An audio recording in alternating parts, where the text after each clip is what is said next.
El general Juan José Flores, militar conocido por ser el primer presidente de la República del Ecuador y quien impulsó la creación de nuestra nación.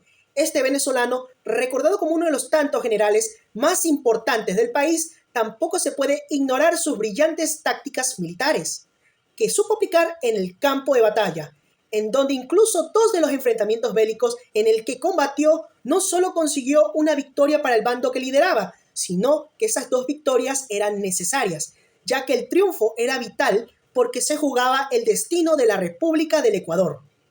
Pero si hablamos de sus dos combates para conquistar el Cauca colombiano y apoderarse de Pasto, en estos combates sus tácticas las puedo resumir así.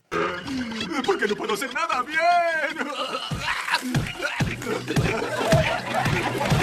Sí, en este video se busca hablar sobre dos combates destacables y dos combates fatales de este general, y empezaré contándolos de manera cronológica. Primero, la guerra por el Cauca, 1832. Tras la disolución de la Gran Colombia y el nacimiento de la República del Ecuador, Flores fue nombrado como el primer presidente del país, encargado para dirigir esta nueva nación que nada más tras su separación de la Gran Colombia, el país estaba en un total caos, desde lo político, administrativo, social y económico.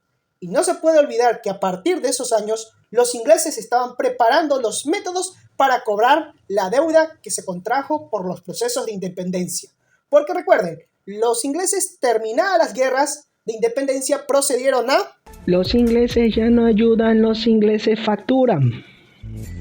¿Y cuáles fueron las primeras acciones de Flores en su primer gobierno? ¿Acaso fue superar los problemas y llevar al país a la estabilidad y la paz?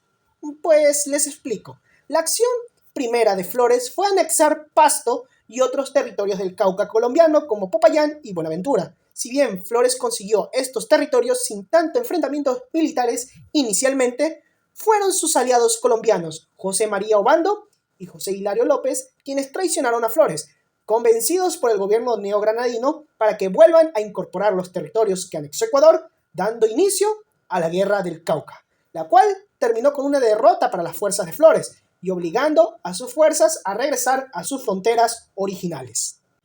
Los planes de Flores por el Cauca fueron un fiasco y además no solucionó los problemas que el país enfrentaba internamente, sino que los agravó. Pero, ante todo este desastre, al menos anexamos las Galápagos. Segundo, la batalla de Miñarica, 19 de enero de 1835. Flores, tras no solucionar los problemas internos del país en su primera administración, estos desencadenaron revoluciones, entre ellas la más conocida Revolución de los Chihuahuas. Y no tiene nada que ver con estas dulzuras llenas de amor.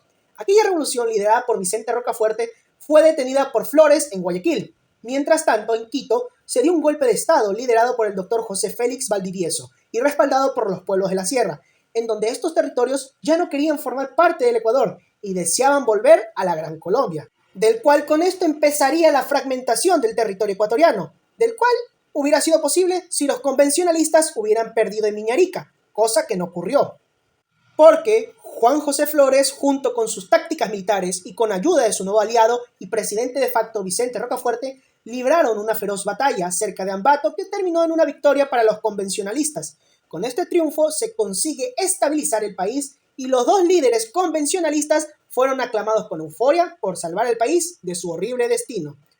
Finalmente, no nos podemos olvidar, Flores y Rocafuerte impusieron a los territorios rebeldes de la Sierra Ecuatoriana pagar 100.000 pesos como contribución de guerra.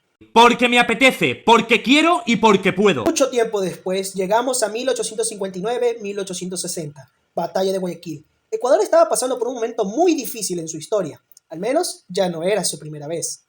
Inestabilidad política, fracción del territorio, lidiar una guerra con el Perú y una conspiración por parte de ciertos políticos de Colombia y el gobierno peruano de Ramón Castilla que planeaban dividirse el país. En fin, era un caos el país, al puro estilo del universo de Warhammer 40.000. Pero ante esta adversidad surge Gabriel García Moreno, quien estaba dispuesto a reunificar el país y traer la paz a cualquier costo, superar todos los obstáculos y rescatar al Ecuador del desastre en el que estaba sumido. Para superar estos obstáculos no lo hizo solo, sino con la ayuda del general Juan José Flores, quien regresa de su exilio y estaba presto en apoyarlo y en la búsqueda del perdón de los ecuatorianos por todo lo que hizo.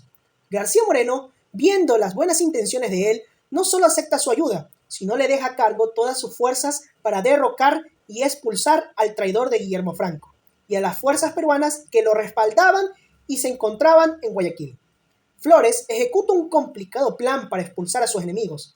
Las fuerzas de Franco huyen en naves escuadrillas entregadas por los peruanos. Flores salió victorioso, el pueblo lo aclama y lo perdona. Y García Moreno dejó de ser su adversario y rival para convertirse en su mejor amigo. La historia podría haber terminado aquí, bien para este personaje, pero ahora toca hablar de la batalla de Cuaspo, 6 de diciembre de 1863. El general Tomás Cipriano de Mosquera, quien había conspirado junto con Perú en contra de Ecuador entre 1859 y 1860, en 1863 este personaje buscaba la reconstrucción de la Gran Colombia, proyecto que propuso a Gabriel García Moreno, presidente del Ecuador en ese entonces. Pero este lo rechazó, porque este no se asemejaba a su visión política, que era el fortalecimiento de un Estado conservador y centralista, además de que no toleraba a los liberales. Esto molestó mucho al general Cipriano y estas diferencias invocaron los vientos de guerra. Gabriel García Moreno envía gran parte del ejército ecuatoriano, liderado por Flores, para que se adentre dentro del territorio colombiano, con el fin de derrotar a Cipriano.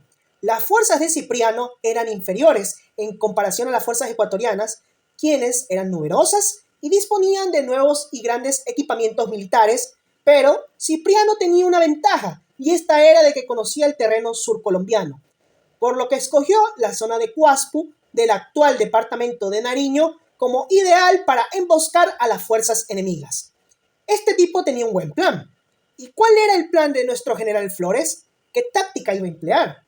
¿Iba a liberar al Kraken? ¿Iba a soltar a los Grunts? ¿Iba a liberar al hombre invisible del campo de batalla? ¿O dentro de sus tácticas estaba en liberar al Terrenator? Ya. Dejemos el misterio. La grandiosa táctica militar de Juan José Flores para esta batalla la puedo resumir en este video. Solo salta y confía en tus instintos. Es en serio, Flores no tenía ningún plan de campaña, solo seguía por sus instintos. Sus fuerzas fueron aplastadas frente al plan elaborado de su adversario, y esto lo llevó a la derrota frente a Cipriano.